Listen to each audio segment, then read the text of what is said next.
हाय friends, माझं नाव Tejas Kajale. Physics with Tejas sir या चॅनलमध्ये आपलं स्वागत आहे. मागच्या लेक्चरमध्ये आपण रेक्टिफायर पाहिलं होतं आणि त्याच टॉपिकपासून आपला 12चा सेमीकंडक्टर डिव्हाइस हा युनिट स्टार्ट झाला होता. आता आपल्याला या लेक्चरमध्ये पीएन जंक्शन डायोड पासून असे काही स्पेशल डायोड्स तयार झालेले आहेत त्याबद्दलची माहिती घ्यायची आहे. तर चालू करू आज आपण आपलं लेक्चर. या लेक्चरमध्ये आपण पाहणार आहे special purpose PN junction diode. Special purpose PN junction diode म्हणजे पीएन जंक्शन डायोड पासून काही स्पेशल डायोड तयार झालेले आहेत त्याच्याबद्दलची माहिती घ्यायची आहे. तर इथे 4 डायोड आपण तयार केलेले आहेत. पहिला आहे झिनर डायोड, दुसरा फोटो डायोड आहे, तिसरा सोलर सेल आहे, चौथा एलईडी. एलईडी म्हणजे light emitting diode. L for light, E for emitting, D for diode. तर हे चारही आपल्याला पाहायचे आहेत, चारही आपल्या सिलेबसला आहेत. पण आज आपण झिनर डायोड बद्दलची माहिती घेणार आहे. तर स्टार्ट करू आपण. तर पहिला टॉपिक घेणार आहे आपण झिनर डायोड. तर झिनर डायोड म्हणजे नेमकं काय आहे?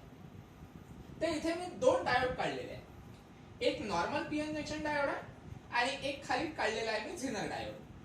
पण तुम्ही म्हणाल sir normal PN junction diode आणि झिनर डायोड मध्ये तर काही फरक वाटून न राहिला. कारण इथे पीएन जंक्शन डायोड पाहून राहिलो आपण की जो ट्रायंगल आहे त्याला पी टाइप सेमीकंडक्टर म्हणतो आणि ही जी काडी दिसते याला एन टाइप सेमीकंडक्टर म्हणतो. हा नॉर्मल पीएन जंक्शन डायोड आहे. मग खाली जो झिनर डायोड काढला त्याच्या आणि नॉर्मल मध्ये काय फरक आहे? तर फरक मित्रांनो आता तुम्हाला सांगतो काय फरक आहे. तर हा जो आहे हा नॉर्मल पीएन जंक्शन डायोड आहे. हा तुम्हाला माहिती आहे, आपण याच्यावर लेक्चर पण घेतलं होतं.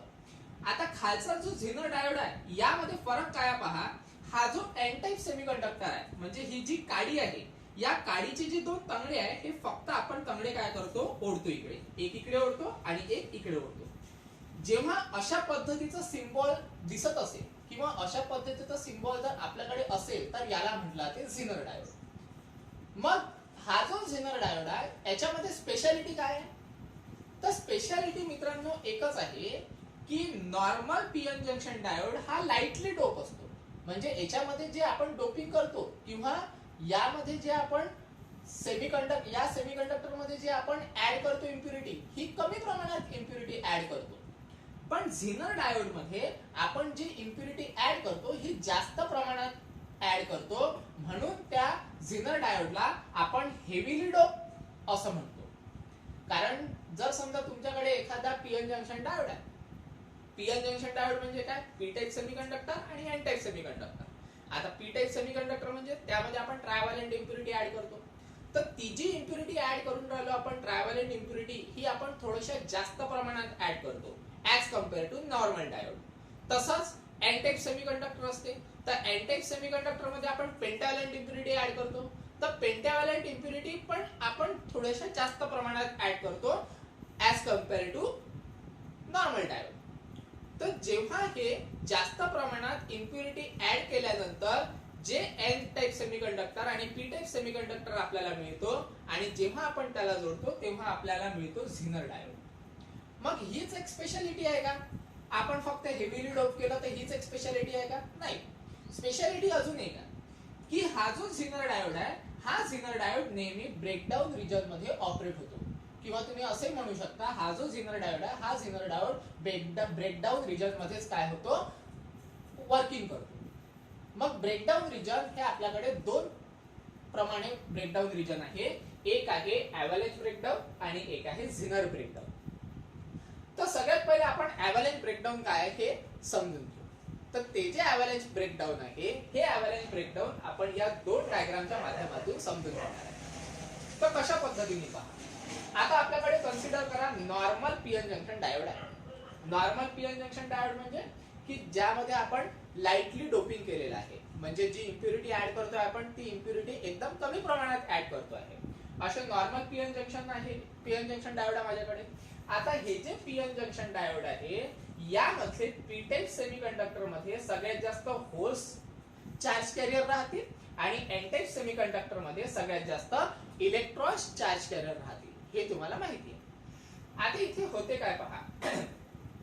आता इथे काय होते, हे जे इलेक्ट्रॉन आणि हे जे इलेक्ट्रॉन आहे आणि पी टाईप कडचे जे होल्स आहे या दोघांचं रिकॉम्बिनेशन होते. रिकॉम्बिनेशन झाल्यामुळे इथे त्यांचा एक डिप्लेशन रिजन तयार होतो. ही जी डिप्लेशन रिजनची माहिती आहे ही आपण डिप्लेशन रिजन जेव्हा आपण बघितलं होतं तेव्हा आपण सांगितली होती. तर हा इथे डिप्लेशन रिजन तयार झाला आणि तुम्हाला हे पण माहित आहे डिप्लेशन रिजन तयार झाल्यानंतर तिथे एक पोटेन्शियल बॅरियर तयार होते. ते जे पोटेन्शियल बॅरियर आहे त्यालाच आपण म्हणणार आहे इथे weak electric field. Weak electric field का बरं, त्याचं पण कारण आहे. वीक इलेक्ट्रिक फील्ड याच्यासाठी कारण तिथे जे पोटेन्शियल बॅरियर तयार होऊन राहिलं किंवा तिथे जे आपल्याला डिप्लेशन रिजन पाहायला मिळून राहिलेला आहे हा लाईटली डोप असल्या कारणाने तिथे जी इलेक्ट्रिक फील्ड तयार होईल ती इलेक्ट्रिक फील्ड एकदम वीक इलेक्ट्रिक फील्ड आपल्याला पाहायला मिळेल. आता इथे होते काय पहा, कन्सिडर करा आता हा जो पी एन जंक्शन डायोड आहे जिथे डिप्लेशन रिजन तयार झालेला आहे याला मी किती रिव्हर्स बायस मध्ये अप्लाय केलं. रिव्हर्स बायस म्हणजे तुम्हाला माहित आहे, रिव्हर्स बायस म्हणजे काय, हा पी टाईप सेमीकंडक्टर मी निगेटिव्हला अप्लाय केला, ओके, आणि एन टाईप सेमीकंडक्टर मी पॉझिटिव्हला अप्लाय केला. म्हणजे पी निगेटिव्हला अप्लाय केला, एन मी पॉझिटिव्हला अप्लाय केला. ठीक आहे, मग अप्लाय केल्यानंतर काय झालं, आता इथे अप्लाय केल्यानंतर काय होईल की हे जे होल्स आहे हे होल्स याच्यावर पॉझिटिव्ह चार्ज असल्या कारणाने पॉझिटिव्ह निगेटिव्ह अट्रॅक्ट होतील. इथे पण निगेटिव्ह म्हणजे इलेक्ट्रॉनवर निगेटिव्ह चार्ज असल्या कारणाने निगेटिव्ह पॉझिटिव्ह अट्रॅक्ट होतील. म्हणजे ऑब्विसली याचा जो डिप्लेशन रिजन आहे हा डिप्लेशन रिजन वाढेल. पण अजून एक प्रोसेस यामध्ये होते. काय प्रोसेस होते, आता काय होते पहा, पी टाईप मध्ये होल्स मेजॉरिटी चार्ज कॅरियर असतात पण त्यामध्ये काही ना काहीतरी इलेक्ट्रॉन्स असतील मायनॉरिटी, ज्याला आपण मायनॉरिटी चार्ज कॅरियर म्हणू शकतो. कारण तो जो सेमीकंडक्टर बनलेला आहे पी टाईप सेमीकंडक्टर हा ट्रायव्हॅलेंट इम्प्युरिटीने बनलेला आहे. ट्रायव्हॅलेंट इम्प्युरिटीने बनला असेल तर त्यामध्ये होल्स जास्त असतील पण काही प्रमाणात इलेक्ट्रॉन्स असतील, बरोबर ना. म्हणून मग इथे माहित आहे का, हे जे होल्स आहे हे तर समजा या डायरेक्शनला इकडे अट्रॅक्ट होतील पण हा जो इलेक्ट्रॉन आहे मायनॉरिटी चार्ज कॅरियर हा इलेक्ट्रॉन निगेटिव्ह निगेटिव्ह रिपेल होत असल्या कारणाने तो जंक्शन कडे मूव्ह होईल. आता जंक्शन कडे मूव्ह होत असताना कन्सिडर करा एखादा जर्मनियम ऍटम असेल, कारण जो काही सेमीकंडक्टर आपण घेतलाय तो जर्मनियम सेमीकंडक्टर घेतलाय, ओके. तर जो काही जर्मनियम ऍटम असेल त्या जर्मनियम ऍटमला कोलाइड होईल आणि कोलाइड झाल्यामुळे त्याच्या ज्या आउटरमोस्ट ऑर्बिट मध्ये जे काही इलेक्ट्रॉन्स असतील त्या इलेक्ट्रॉनचा जो काही बॉन्ड असेल तो बॉन्ड काय होऊन जाईल, ब्रेक होऊन जाईल. आणि ब्रेक झाल्यामुळे काय होते किंवा कोलिजन झाल्यामुळे काय होते, तिथे हीट जनरेट होते. आता हीट जनरेट होऊन राहिलेली आहे म्हणजेच काय होत आहे, हा जो डायोड आहे हा डायोड हीट होतो. आता हीटमुळे कोव्हॅलेंट बॉन्डचं ब्रेकिंग होते.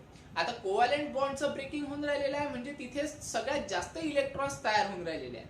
म्हणजे इलेक्ट्रॉन जर समजा सगळ्यात जास्त प्रमाणात तयार होऊन राहिलेले आहे तर ते इलेक्ट्रॉन्स पण फ्लो होतील आणि इलेक्ट्रॉन्स फ्लो होतील म्हणजेच तिथे काय होईल, सगळ्यात जास्त प्रमाणात आपल्याला करंट पाहायला मिळेल.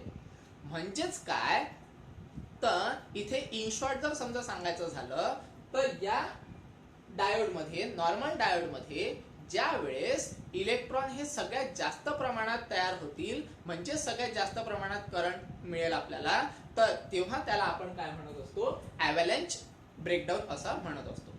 किंवा कधी कधी काय होते की जास्त हिटिंगमुळे तो जो डायोड आहे तो डायोड ब्रेक पण होतो आणि ब्रेक झाल्यामुळे तिथला जो करंट आहे हा करंट खूप जास्त प्रमाणात फ्लो होतो.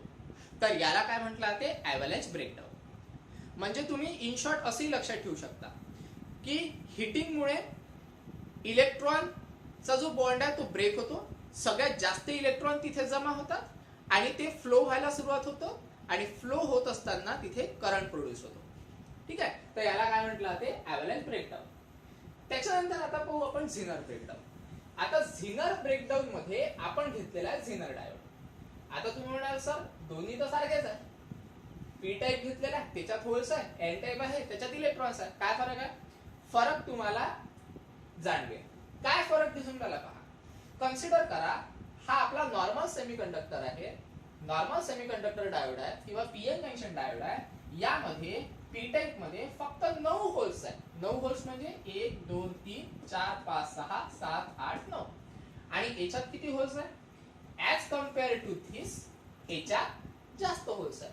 म्हणजे मी असं सांगण्याचा प्रयत्न करतोय की हा जो झिनर डायोड आहे हा हेवीली डोप आहे. आलं लक्षात? म्हणजेच काय आहे, इथे होल्स जास्त आहे आणि इथे इलेक्ट्रॉन जास्त आहे. म्हणजे पी टाइप सेमीकंडक्टर मध्ये पण आपण थोडंसं जास्त डोपिंग केलं आणि एन टाइप सेमीकंडक्टर मध्ये पण आपण थोडंसं जास्त डोपिंग केलं. कारण याच्यापेक्षा इथे होल जास्त आहे आणि या एन टाइप पेक्षा या एन टाइप मध्ये इलेक्ट्रॉन जास्त आहे. ठीक आहे. तर इथे काय होते पहा, इथे पण तीच प्रोसेस होणार.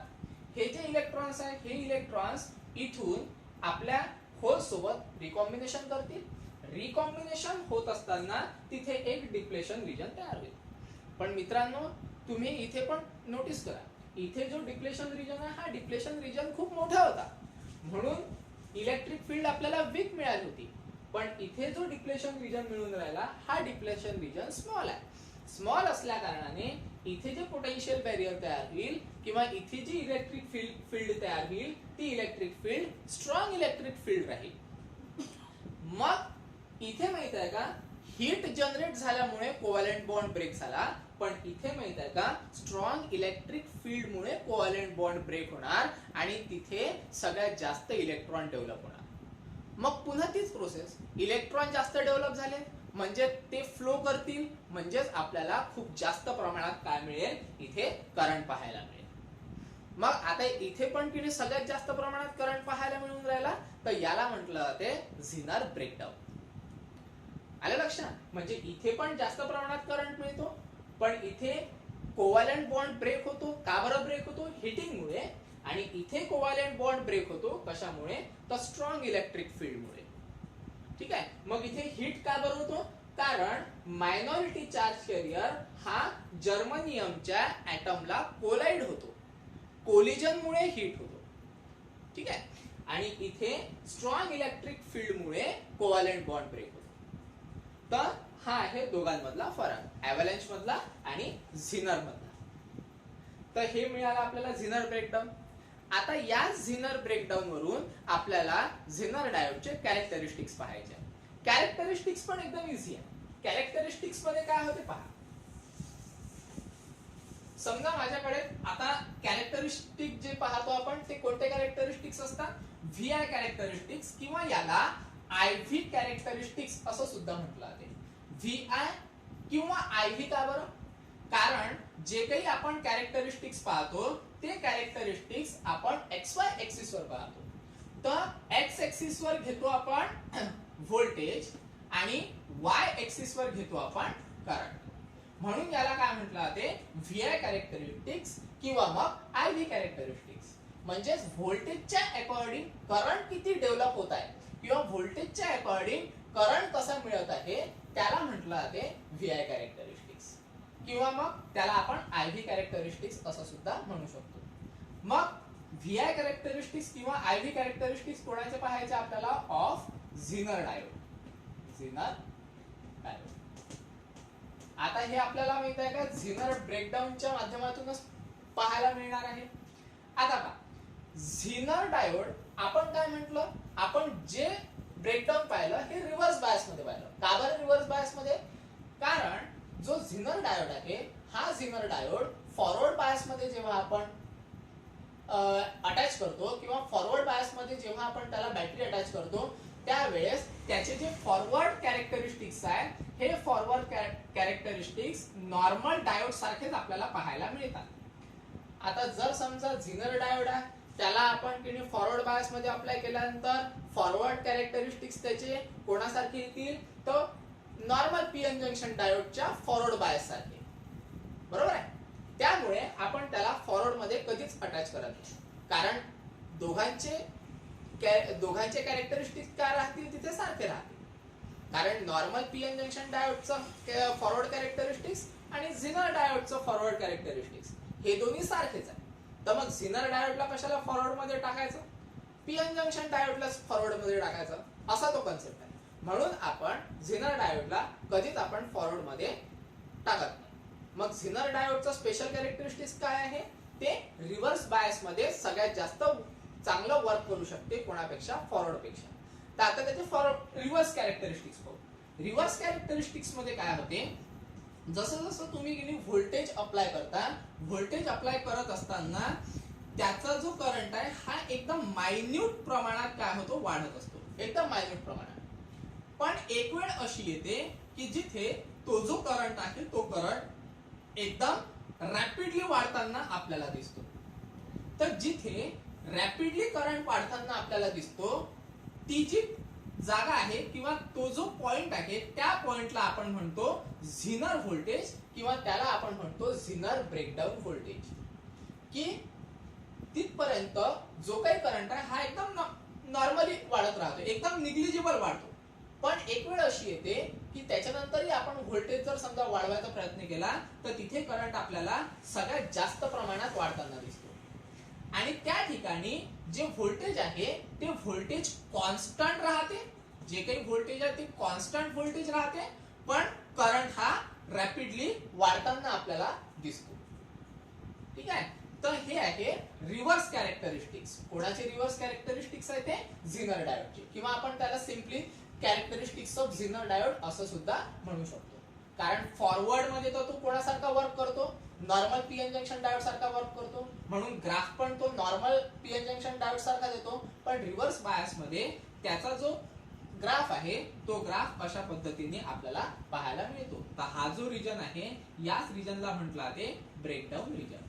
आता तुम्ही म्हणाल सर पीएन जंक्शन डायोडचा रिव्हर्सचा जो ग्राफ आहे तो याच्याच सारखा आहे, पण दोघांमध्ये फरक काय आहे तो सांगतो. ग्राफ ऑलमोस्ट सारखाच आहे. हा ग्राफ पहा तुम्ही आणि पीएन जंक्शनचा रिव्हर्स बायसचा ग्राफ पहा, दोन्ही सारखेच आहे. पण फरक काय आहे? तर फरक असा आहे की तिथे जो डायोड आहे पीएन जंक्शन डायोड, तो पीएन जंक्शन डायोड ब्रेक झाल्यामुळे, डॅमेज झाल्यामुळे करंट वाढायला सुरुवात झाली. पण इथे हा जो डायोड आहे हा डायोड डॅमेज होत नाही. इथे जे व्होल्टेज आहे ते व्होल्टेज आपण कॉन्स्टंट राहणार आणि कॉन्स्टंट व्होल्टेज वर तो जो करंट आहे तो करंट वाढत जाणार. पीएन जंक्शन डायोड मध्ये कसं नव्हतं. पीएन जंक्शन डायोड मध्ये जसं जसं तुम्ही जे व्होल्टेज आहे ते व्होल्टेज काय कराल, वाढवत राहाल आणि त्याच्या अकॉर्डिंग मग ब्रेकडाऊन झाल्यानंतर करंट तुमचा वाढताना दिसणार. म्हणजे ब्रेकडाऊन झाल्यानंतर म्हणजे डॅमेज झाल्यानंतर करंट वाढायला सुरुवात झाली होती. इथे हा डॅमेज होत नाही आहे, इथे व्होल्टेज ॲज इट इज आहे, व्होल्टेज कॉन्स्टंट आहे आणि करंट फक्त आपला काय होऊन राहिलेला आहे, वाढत आहे. तर दोघांमधला फरक एवढाच आहे का तिथे पीएन जंक्शन डायोड हा डॅमेज होतो आणि इथे झिनर डायोड हा डॅमेज होत नाही. तर हे आहे त्याचे व्हीआय कॅरेक्टरिस्टिक्स, कोणाचे, झिनर डायोडचे. ठीक आहे.